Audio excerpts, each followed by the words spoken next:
Okay.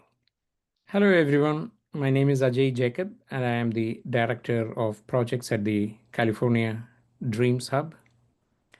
Today, I have the pleasure of introducing Professor Jayakanth Ravichandran. He is with the Mork Family Department of Chemical Engineering and Material Science, and he has a courtesy appointment at the Ming Department of Electrical and Computer Engineering at USC. He is a co-director of the Core Center of Excellence in Nano Imaging CNI at USC, and his research interest includes materials design synthesis, characterization, physical properties of complex materials that cater to electronics, photonics, and energy applications. Today, Professor Ravichandran is going to speak about accelerating materials discovery to processing pathways for mid-infrared photonics, as the title says here. And it's about complex oxides and chalcogenides that are emerging as novel materials with unique functionalities for mid-infrared photonics. And he will discuss his recent work from his group that spans materials discovery to processing using laser ablation techniques. Thank you, Professor Ravichandran, for your time and this talk. Thank you. Thank you, Mr. Ajay Jacob, for the kind invitation to present in the webinar. It's a pleasure to give some of the recent work that my group has been doing on mid-infrared photonics, mostly from the materials point of view.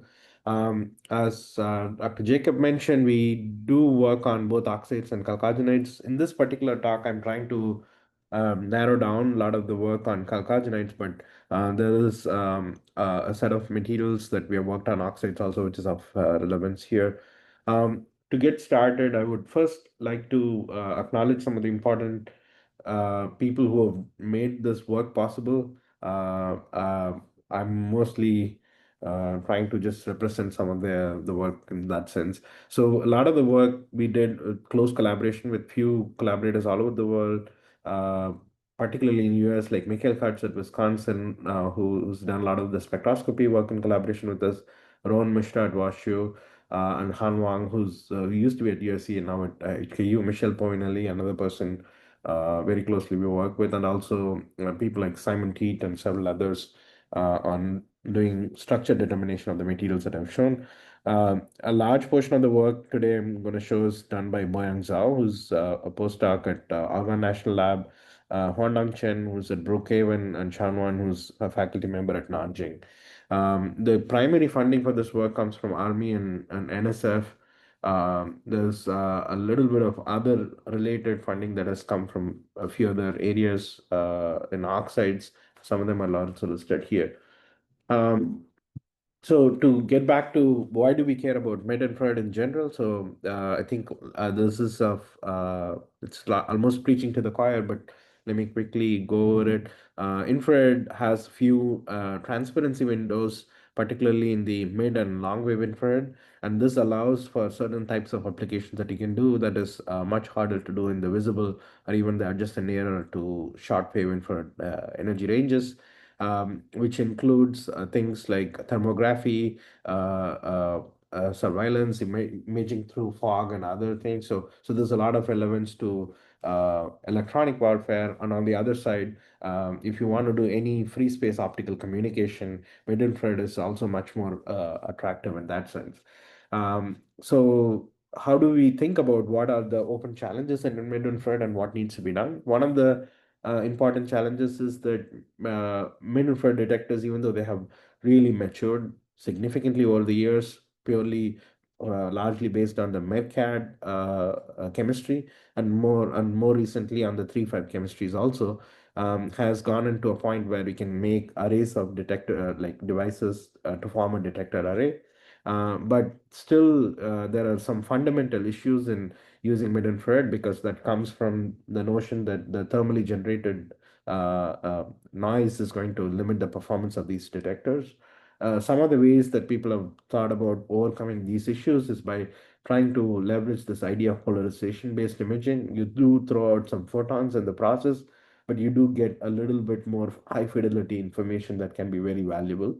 Um, there are several approaches people have been exploring. In many of these cases, you could even use heterogeneous integration of very established materials to already present very mature detectors like Mercat chemistry, for example. But what approach we took is to try and discover new materials to add to the palette of the materials that are already there. And also, this can allow us to try to have some additional criteria like having materials without toxic elements. I mean, Mercat does not have any element that is non-toxic, by the way, just to give you a frame of reference. The other couple of directions where this helps is the development of bulk linear and nonlinear optics. For example, if you can develop new materials that can work really well in the mid-infrared that you can produce to have polarization control on large scale beams, and that is of interest for various applications, not only on the research side but also trying to implement some of the directed energy applications. This will be very valuable. And there is some interest in making sure you can have nonlinear optical materials where the phase matching aspect comes from the birefringence, which is an important feature that needs to be tailored to get high quality nonlinear optics driven lasers. So there is a reason to really focus on not only new materials, but how do you make these materials in large crystals so that you can enable some of these applications. The third direction is on-chip mid-infrared photonics. If you really want to make any on-chip mid-infrared photonics, you need to have like some set of sources, some transducers, sensors, waveguides, and other optical elements, and also detectors. All of these assembled in a very compact manner, and that will really help you produce devices that can be used for doing something like chemical analysis and so on and so forth, and many other things that you can imagine.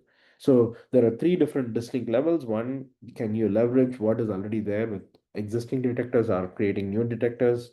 One is lot more focused on the on-chip applications, and the third direction is in the bulk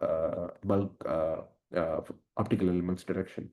So I'll try to sample some of the work that my group has done in different areas, one on materials discovery and a couple of things on the growth of materials. And that will try to connect to these things, and you can see the bigger picture of why we are doing this thing.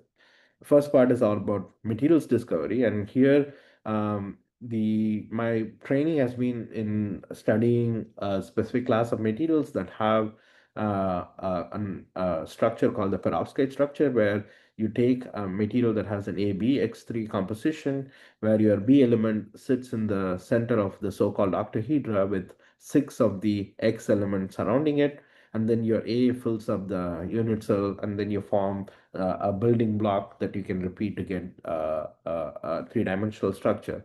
And with this structure in place, depending on your sizes of your A, B, and X, you can get various different connectivities and dimensionality in your system. For example, if you connect your adjacent octahedra, which is your BSX6 unit, through the corners of your octahedra, you form the standard perovskite type structure, whether it's high symmetric cubic or distorted.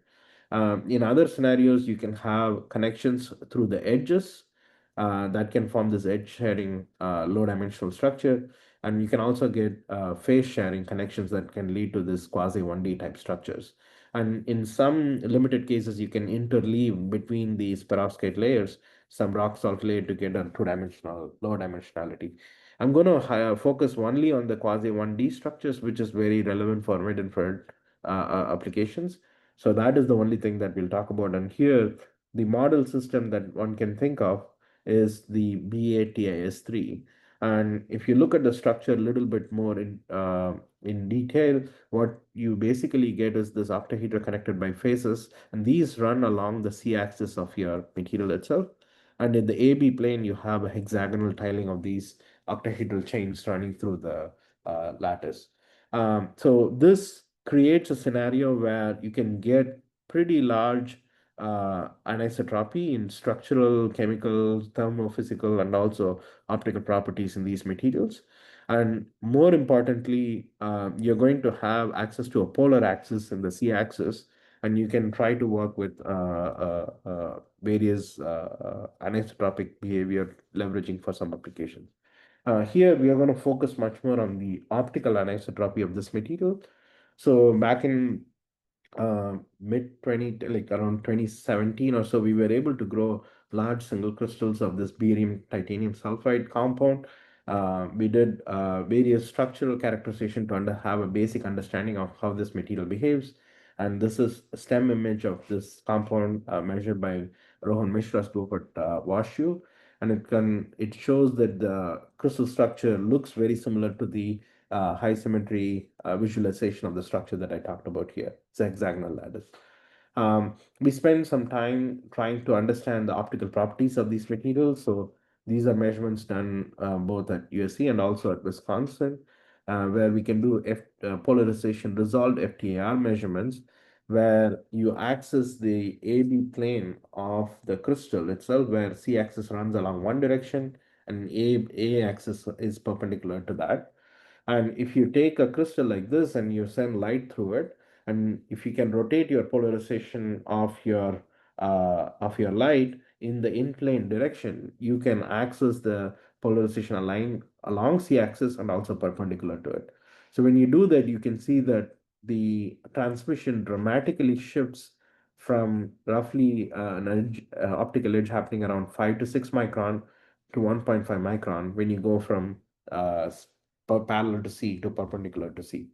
And similarly, when you look at the transmission spectra, reflectance spectra of the with the two polarization directions, you notice that the reflectance is significantly larger along when the polarization is parallel to c-axis than perpendicular to c-axis. So Mikhail's group did this heroic experiment where they took one of these smaller flakes and measured the refractive index in the visible region using ellipsometry. And then we did a fit of the transmission reflection spectra from FTIR and the ellipsometry together to get the full dielectric function. So if you get the full dielectric function, you notice that there are two features that jumps out. One is already discussed. Your absorption edge is very different along two directions, which is very clear here. The second thing is the large reflectance contrast is reflected in terms of the large birefringence. So you have a huge birefringence of like 0.76 here between your polarization parallel to c-axis and perpendicular to c-axis. So this is interesting. So we tried to at that time benchmark how our material behaved compared to other materials. Particularly, we wanted to focus on the mid IR and long wave IR regime, and we showed that our birefringence is much larger. But at that time, we had assumed that the origin of this birefringence is due to just the polarizability of the individual elements in the system. So when we looked at the experimental data and very in-depth detailed dense functional theory calculations, we always noticed that the theory calculations predicted a birefringence that was much smaller than what the experiment showed. So to really resolve what is going on here, we went back and we started doing synchrotron X-ray diffraction to really get the clear structure of the material. And when we started looking at it, we realized that we do have additional diffraction spots that were not visible in our standard lab scale diffractometer. And those have to be considered, and our symmetry has to be lower than what we had initially predicted it to, like refined it to be based on our diffraction measurement. So once these studies came in, our symmetry had been lowered to 263 cm. On top of it, there were also some disordered titanium displacements that we needed to take into account to get the full structure of the material itself. So once this refinement was done and we have a good sense of the structure, we went back and we wanted to check if this behavior that we are seeing, that there are some displacements that is real. We also did very careful scanning transmission electron microscopy work where we also showed that if you look at the AB plane of the crystal, you do have some displacements that are present in your system. This is in agreement with what we had deciphered from our single crystal diffraction as a refinement. Hence, this is always subject to some questioning because you don't really see the displacements using a real imaging type approach. So when we combine these two things, then we realize that our system does have some either disorder or correlated disorder in your system that we don't take into account to really explain why there was large birefringence. So once we started doing this theory calculations where We take the initial structure that we had reported earlier and then add all the subtle changes in terms of the structure that we had observed using diffraction. Then we realize that we can match the observations with the theory calculations. And that explains that the subtle displacements in these materials play an important role in determining the birefringence of the system. So now, this is the reason why I emphasize this part is that it took a lot of detective work for us to really understand why this birefringence is there. The reason we were interested in is to see whether we can use it as a generic design principle. So meanwhile, we started growing crystals of the other material. Like when you replace barium with strontium, you can get a comparison to check whether the same birefringence idea matches. Turns out in this case, we had a completely different scenario play out. Here, these materials do not form the standard ABX3 type composition. They always form this non-stoichiometric excess strontium compositions. And one of the compositions that we were able to grow large crystals was the strontium 9 by 8 TAS3. And when our collaborator, student Honyang Mei, she started measuring the optical properties of these materials, they realized that the birefringence is even larger in this case. This is about 2.1. The last case, BATAS3, showed a birefringence of roughly 0.76. So then we started looking at why this happens, and turns out this excess strontium plays an important role here. So, what are the consequences of having this excess strontium? The first thing that happens is it creates a modulated structure where you start distorting this TIS6 octahedra in certain regimes to the trigonal prismatic structure rather than your standard octahedral structure. So this leads to a certain ordered behavior where you have some distorted regions, and distorted regions accommodate the excess strontium that are present here. Nominally, you would have one strontium for every octahedra, but now you have 1 by 8th excess for a given site. So this is something you can see in head of stem imaging. You can clearly see if you pay attention to here the imaged structures, there is a very subtle wavy modulated behavior that happens everywhere. And this wavy modulated behavior arises because you have excess strontium, and hence your system is going to be much lower symmetry than what you would get if you have a perfect 1:1:3 type composition. So why is this important? So it turns out if you take your standard strontium titanium sulfur 3, you would have your sulfur dominated valence band and your titanium dominated D band. But once you make this modulated structure, you convert some portion of the titanium into +3, which means you're filling some D band states and you're creating a DD band gap rather than your D P band gap that comes from your titanium sulfur orbitals. So this leads to very large differences in polarizability where you have titanium 3 plus versus titanium 4 plus. But since you have a large enough gap, you'll have a large transparency window also. So which is very convenient in this case.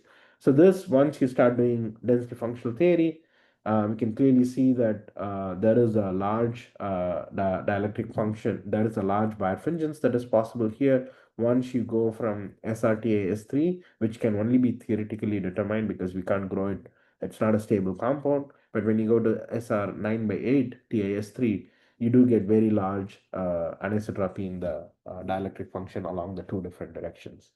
And this one is largely tied to how polarizable your titanium 3 plus is, which is along a certain direction, versus titanium 4 plus, which is along the perpendicular direction here. So what has happened is you have this very detailed structural modulation, which is a consequence of excess strontium, which puts electrons in your titanium D bands, which completely changes the polarizability in certain location and hence an anisotropy along two different directions. So this allowed us to push up the birefringence of BATAS3 when we went to the SR 9 by 8 TAS3 to a much larger value, roughly factor of 3. Meanwhile, we have also studied another compound BATISA3 where similar type of BATIS3 physics seems to apply, and we have a slightly higher birefringence in this case. So this sort of tells you that if you're looking for materials with certain functionalities, some sort of materials discovery approach is very valuable. But what do we want to do with this and how we want to use it. So the way we thought about the application of these materials is to try to see if we can get highly birefringent crystals to produce nice linear optical elements, which can give you nice polarization control, and so on and so forth. At the same time, if you can integrate some of these materials on chip, you can get extremely good polarization control with very small form factor. Such high birefringence is not possible in most bulk crystals, which require much larger path length for you to get any polarization control and so on and so forth. So these are the two broad, longer term mid-infrared applications we looked at here. And to enable this, we need a few different things to line up. First is our ability to grow high quality materials in the certain form factor that really will enable the applications. So what I'm going to do, if there are any questions, I'm happy to answer anytime. Please feel free to stop me because some of the material that I may have presented here is a little more grounded, much more on the material side, which some of you may or may not be familiar with. Um, the second part of what I want to focus on in this talk is not only showing the fundamental physics here, but how do you scale up some of these materials and try to create processing methods to really apply it for to enable the applications that we are looking at. So the second part, it has two more parts, and the shorter part is basically advancing crystal growth. And clearly, as you have seen earlier, to even observe the phenomena of large optical anisotropy, we had to improve the crystal growth to a point where the samples are large enough to do that. But if you really need to take it to the next level and use it in certain applications, you need to make the sizes even larger. So how do we go about doing it? We continue to improve upon our growth techniques. So we can use chemical vapor transport, which is a very standard technique to grow crystals, but tend to produce crystals that are unevenly shaped, even if they are higher quality. So we have spent a while trying to create some molten flux based techniques where we use some high temperature salt that dissolves the material, and then as you cool down, it rejects some of the supersaturated materials that can be used to grow a small nucleate and then grow into a larger crystal. So this allowed us to get much more well-defined shaped crystals with large enough size, such as the one that I'm showing here. And this also provides us a basis that if you can scale this up and try to grow larger crystals, you can produce even something of the size of a wafer or so on and so forth, which is sort of where we will go at the end of this part at least. So we have studied the optical properties of these flux grown crystals and compared it with the CVT grown crystals. So you've seen that the birefringence was roughly around 0.76 in the CVT grown crystals. In the flux grown crystals, we do have the same dichroic window. We also have a large optical anisotropy, very comparable. So in some sense, these displacements are not extrinsic disorder, but something intrinsic to the system, which is built in, and we get very similar birefringence in both the cases. If the displacements are not intrinsic to the system, we would not see some very similar value in the case of the birefringence here. So the other approach we are trying to develop is to try and do variations of these flux growth like chloride exchange. Can we try to use a highly reactive halide precursor that goes with some of the basic binary sulfides to try and grow various materials? And we have been mostly working on the zirconium-based compounds, which is not related to what I just showed earlier. But you can replace the chemistry from zirconium-based compounds to titanium fairly easily. And this shows that you can grow very large, high coherency crystals with very short growth time compared to what you can do with flux growth or CVT growth. So our goal is to try to retain the coherency as much as possible, but try to grow larger and larger crystals, and hence you can enable the formation of like wave plates and other demonstrations in these cases. Uh, the bigger culmination of all of this thing is to try to take some of these research sample growth, crystal growth techniques and scale it up to a Bridgman type crystal puller, where if you can develop solution Bridgman method, you can use either the chloride exchange technique that I had shown earlier or the molten flux technique to try to grow very large single crystals of these. And this is something people have used in the past to grow uh, alloy ferroelectrics like PMNPT, PZT, and so on and so forth. So we are not completely doing something totally out there, never demonstrated, but we are trying to adopt some of the things that have been already shown in the oxide literature and try to adapt it to chalcogenides and see whether we can grow better sulfides, selenites, and tellurides that can lead to that can cater to the mid-infrared application specifically. So um, this this remains always the crystals are the gold standard for us to establish any of the optical properties that we care about, but they can narrowly attack the problem in terms of creating bulk optics, but will fail pretty much in the case of both the polarization sensitive detector development or in the case of on-chip mid-infrared application. So which is where I want to segue into something that we have been doing in the last maybe 4 or 5 years. This is a slightly longer term project because um, trying to take new materials and trying to grow them in films and then translating into a point where they have fairly good quality to do what we want to do is always a slow grind. So the third and most important thing that I want to pitch to articulate today is to try and figure out how do you grow thin films of highly anisotropic materials, but try to make them in high enough quality on, and how do you select the right substrates and so on and so forth, where you can finally converge on to applying it for certain applications. So to grow chalcogenides, I think there's a lot of history of people growing selenides, tellurides of 3D materials over the years, but the sulfides are a slightly different beast. There's a lot of work on 2D materials where people have used simple CVD type techniques to grow various types of 2D materials. The regime in which a typical like for CVD technique works, where you are taking a silicon wafer and trying to get very, very thin layers, is you're trying to have as low a nucleation density as possible, where you can supply enough flux to grow large flakes in your system. But when you're trying to grow thin films, you are always working at a slightly higher flux. Hence, epitaxial growth is always beneficial, where you don't have to worry about nucleating something. And in this case, we have two or three different challenges that need to be resolved. First is whether do you get good epitaxial templates, at the same time whether your growth technique itself allows you to grow high quality materials. So Army graciously supported the development of this chalcogenide perovskite thin film growth technique using pulse laser deposition. So we have had two generations of evolution here.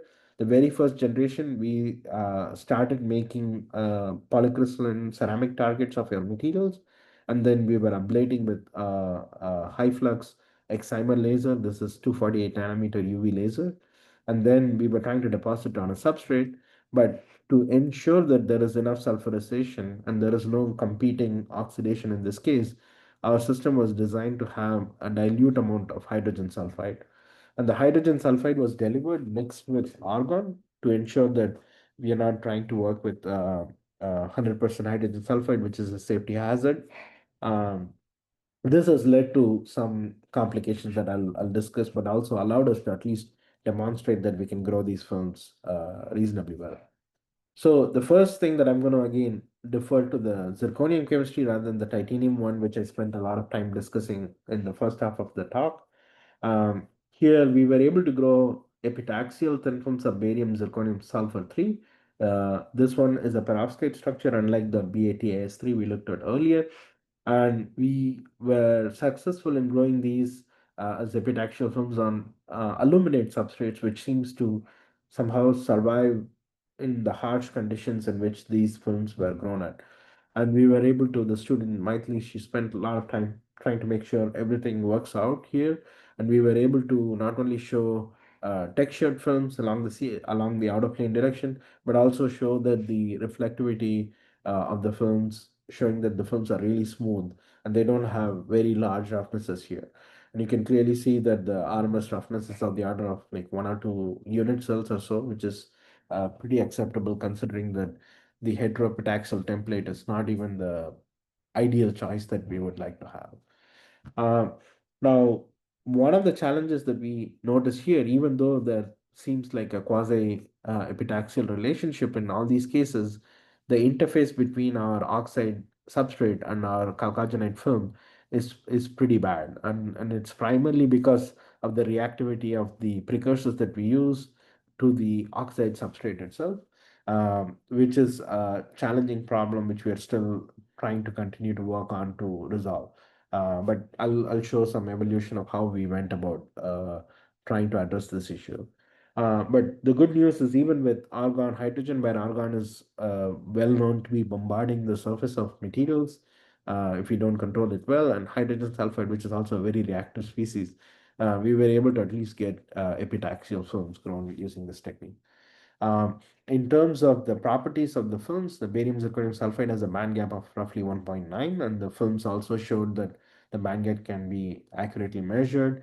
We do see photoluminescence that also hints at a band gap roughly of that same value. We also did some preliminary photoconductive detectors based on these films, and these films had some of the lowest on-off ratios, the highest on-off ratios with the lowest dark current possible at that time.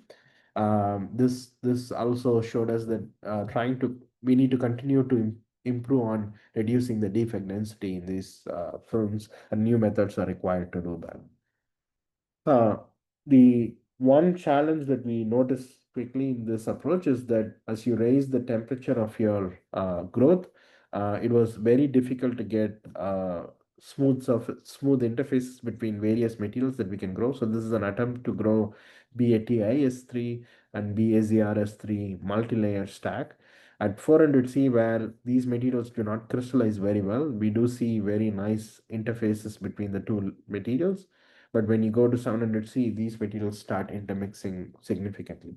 So this was an issue that we wanted to solve, and we wanted to see how, in terms of techniques, can we use gentler approaches that can not only lower the temperature of the growth, but also try to limit the reactivity and hence the interfacial mixing in these films. So we developed this approach called as hybrid pulse laser deposition. So where instead of using hydrogen sulfide and argon, we use an organo sulfur precursor that allows us to create the sulfur overpressure necessary to keep the stoichiometry of your films, but we will retain the other parts, pretty much how we do our laser ablation growth, but we added this to our system, and this is again the gen 2 advance that we made in our uh, thin film growth technique. So here, one of the consideration that we need to do is to figure out what is the right type of organosulfur precursor one can use. And then we wanted to start with not using any carrier gas, and then we get very clean decomposition into gaseous products. So the choice of the material that we had ended up with is terbutyl disulfide. Turns out this disulfide bond is something that you can cleave to produce H2S2 on the surface, which is fairly reactive, but also produces clean enough cleavage of the hydrocarbon chain, which can be removed very easily without a large amount of carbon incorporation in the film itself. So once we identified this, we started growing various materials. So we are showing binary chalcogenides like barium sulfide, zinc sulfide, titanium disulfide. All of them seem to have pretty decent texture, and you can grow up to like 400, 500 C, and you can get fairly smooth interfaces between the films and your substrate. And you can see that where all the different films are grown, where titanium sulfide absorbs, while zinc sulfide is a wide bandgap material, barium sulfide is a wide bandgap material. So you only see a hue in the substrate rather than any absorption. We also did rocking curve to show that the coherency of these films are very narrow. Barium sulfide is a fairly reactive material, so it's unclear whether the broad incoherent region that we see underneath is an intrinsic thing, or it's still a limitation that we can overcome from our growth process itself. And all of these rocking curves start degrading as you go to higher temperature, where many of these materials start melting on the surface because of the relatively lower, very high surface energy, and hence melting that can happen at the surface itself. So we were able to achieve narrow rocking curves in the 400 to 500 regime, but as you go to higher temperature, the rocking curve started broadening significantly. So we did a variety of characterization techniques. So for barium sulfide and zinc sulfide and everything, we did not only the X-ray diffraction to really check whether these are all do they have epitaxial relationship with the substrate. We also did scanning transmission electron microscopy studies to really look at the interface between the substrate and the film. You can see that there is a little bit of disorder present at the interface, but the interface quality is significantly better than the previous argon H2S type films that we had shown earlier. And also chemically, they seem very, very clean in our studies. The same thing with zinc sulfide. This had even better interface overall. And to characterize the in-plane epitaxial relationship for these materials, we used the small angle, wide angle X-ray scattering technique, because even though the outer plane texturing is very good, the in-plane relationships are still not as great as we would like to use a high resolution X-ray diffraction.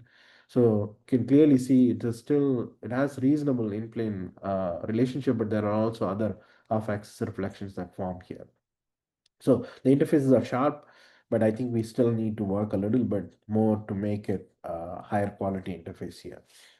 Uh, so this is one more material. So this is titanium disulfide. These are layered systems. Again, you can see the interface has some issues, but overall the film's texture is very good. The films are highly metallic. We measured the transport properties of these materials, and they are fairly comparable to the single crystal values that have been reported in the literature. Again, telling that we can grow fairly high quality materials of various chemistries here. Particularly, we can focus on the mid-infrared part too. We did translate some of the growth of the ternary chalcogenides that I talked about, the barium titanium sulfide and also the barium zirconium sulfide. The texturing hasn't significantly improved compared to our argon H2S growth. The interfaces seem smoother. The growth temperature is slightly lower, but we still have a lot more work to do to make sure that there are other growth limitations that need to be taken care of for us to grow high quality materials. So there are other approaches we are considering currently. We are trying to look at whether the cleavage of the organic precursor sulfur, or the dynamics of the add atoms that comes from our PLD process, does it have sufficient surface mobility without going to high enough temperature. So if you go to high enough temperature, the reactivity scales up significantly, but we want to stay at much lower temperature and see whether we can give sufficient surface mobility to improve the texturing of the material itself. So that's an area that we are trying to develop some new approaches, trying to use optical illumination and so on and so forth.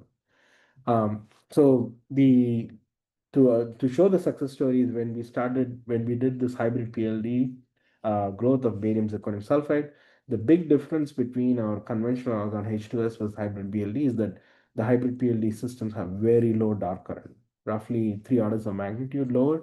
And this is very important because if you have very low dark current, that tells you that you are significantly reducing a lot of the point defects and other extended defects in your system. And this can allow us to grow much better, get much better device quality results from that. So we did show that our photoconductive effects are much better in the case of hybrid PLD grown materials compared to our argon H2S materials. But there's more work that needs to be done to really push this to something like a detector level uh, quality of material. So to conclude, I think I focused on three different areas. One, I'm going to cluster the last two together to one thing. And so the first part was trying to discover new materials. So the case that we made for why highly optically anisotropic materials are valuable. And we did notice that the physics that drives this large optical anisotropy can be multifaceted. In our case, at least, we saw two different categories where your titanium displacement seem to play an important role. The other case is an incommensurate modulation with your titanium 3 plus and titanium 4 plus filling in your system.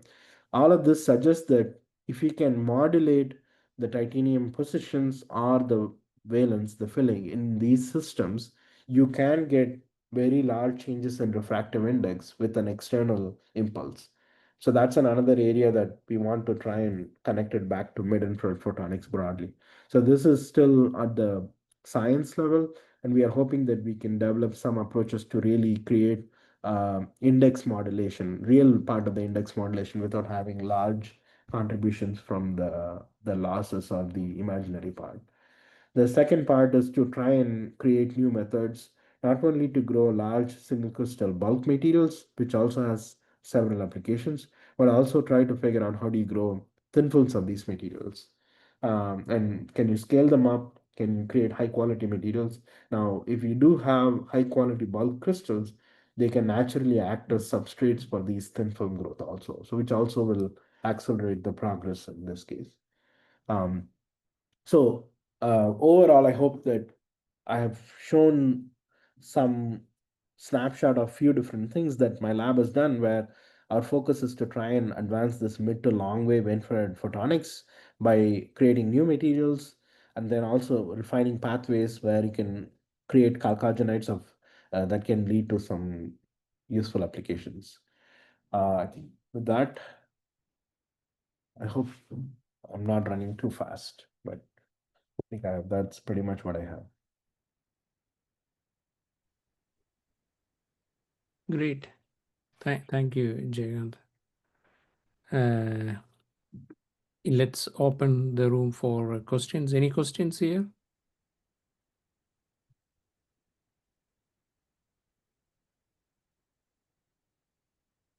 No questions. I have one question, Jayakanth. These are some very interesting materials you are trying to characterize or grow, especially the sulfide based. I mean, normally people try to create zinc, selenium, telluride based systems, but you are trying to create the sulfide. Is this because of this molybdenum oxide or molybdenum sulfide based system that you wanted to tweak it into the sulfide with perovskites? Yeah, good The question. reason is there electronic properties. I mean, what is it? How is it electronic? Because you are trying to focus probably more towards sensing and others, right? Or photonics. So Yeah, how is its electronic properties? yeah. So good question. So the electronic properties, there has been a very few measurements done so far. The main challenge is most of the films that we get, active doping hasn't been done extensively. Mm, So mm, characterizing the electronic properties has been very limited. The other challenge is always to try and let's say we grow these sulfides, and if yeah. we need to create let's say a simple uh, capacitor geometry to study mass gap behavior, or even you want to make an FET, the reaction between your sulfide and your oxide is a complicated problem to understand.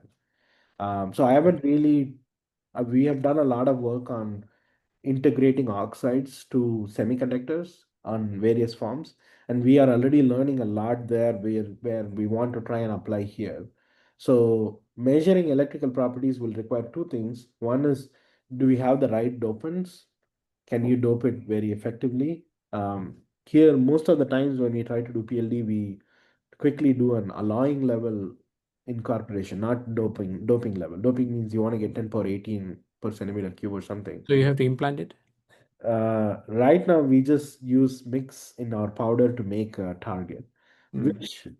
which has its own complications. So whether you have your dopant activated, or is it too large, and is it a shallow donor or a shallow acceptor or a deep, those things are still unclear here. And the second part is when you try to alloy it, or that's easier to do, you can have phase separation on other issues that can also come into picture. So the electrical properties, there is some effort to study it, but the motivation for me came from perovskite oxides because we Okay. knew that, like for example, we For knew memory devices no, or even electrical properties. yeah, Sonic okay. oxide, right, Yeah, is true. very nice system. Yeah.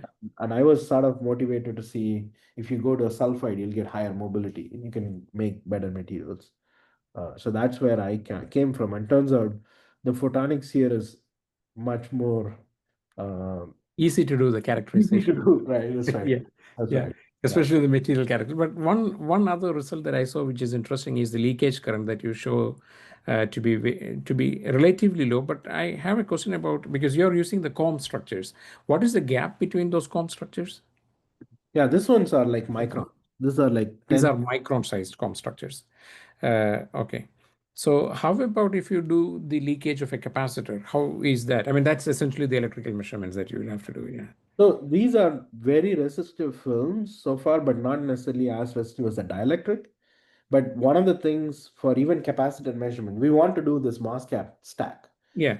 Challenge is this: if we are when we are trying to grow this, we don't have a good bottom electrode to do the mass cap stack, and it's easier to do in plane when you take an insulating substrate and grow this film. And we have to solve some problem of how do you put metal on top and bottom of the film.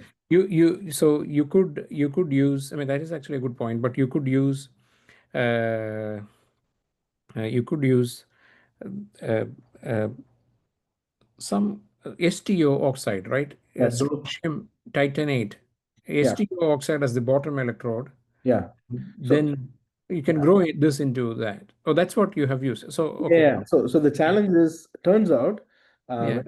when you use STO for the zirconium sulfide compound, Uh, the texturing is really bad because the under these growth conditions, your STO gets messed up. So oh, the there is oxygen, because of the high temperature, oxygen yeah, the diffuses. exactly. So the main challenge is to first you need to have a growth where you're, let's say if I do stem imaging, it should not look like this for me to Yeah. make sure I can do a capacitor measurement. Correct. Now, Correct. that is the biggest challenge that we have been fighting from the beginning. Like if I How about SRO? SRO, I mean STO, SRO, and the sulfide. SRO gets destroyed. Yes, it's right. Low temperature. Oh, The okay. if your low temperature doesn't crystallize, if Yeah. you high temperature, your SRO gets destroyed. So That's that's right. what we are trying to do is to in the growth itself, can you lower the temperature and figure out non-equilibrium methods to enable the growth such that it can make nicer interfaces and higher quality structurally. And when that is done, then you can do everything. I mean, there are like 100 things that we can do right away because you Yeah. have a very pretty looking stack. You'll have a metal underneath. You'll have a semiconductor. You can put a dielectric on top. You can Yeah. make mass cap. You can make transistors, everything. Uh, One of the interesting aspects that I saw is, I mean, for the sulfides, the growth temperature is relatively low yes, compared to the perovskite growth temperature, which is in the 900 or 1000 or 1200 degrees Celsius. that's right. So this is something like 700 is something that you are targeting, I guess, right? That's right. For the perovskite, we have to go 700 and we need to lower it. Yeah. But you can grow things like zinc sulfide right away. You can grow it at 300, 400 C. 400 C, yeah. So actually, yeah, we are looking at uh, some some semiconductors which are known, but can you integrate them into silicon platform? There's interest in trying to do these things too. So we are learning. We are not my group is we are not trained as a device group. So even understanding mass cap behavior in a complex structure like this is takes a while. Like you can't just take a simple silicon model and apply it here because now Yeah, the interface can be messed up. Your bulk is bad. absolutely. Yeah. So there, yeah, I thought this may be much more scientifically exciting. I could have given a talk on the oxide, which again, like that's much more on the integration side. For maybe for CA dreams, that's Yeah. yeah, but yeah, No, all these things are interesting to me. I mean, these are some of the items that I have studied or I looked into some time ago. This is right. any other questions from the audience? Okay. It seems no other questions. I have but several questions to ask, but I will keep quiet now. Amy, you could probably put forward next week's uh, seminar series. Should I stop the Yeah, share? yeah. Thank you, Jayanth. Thank you so very Thanks much. for the invitation. This is great. Yeah. Okay. Thank you all. And for those of you who have not registered, please register it. You can use this code to register. Amy, you need to change the display. Display settings has to be on top, the next one, and then you have to swap it. The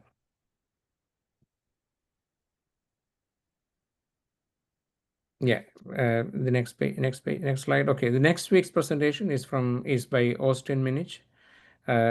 It's from Caltech.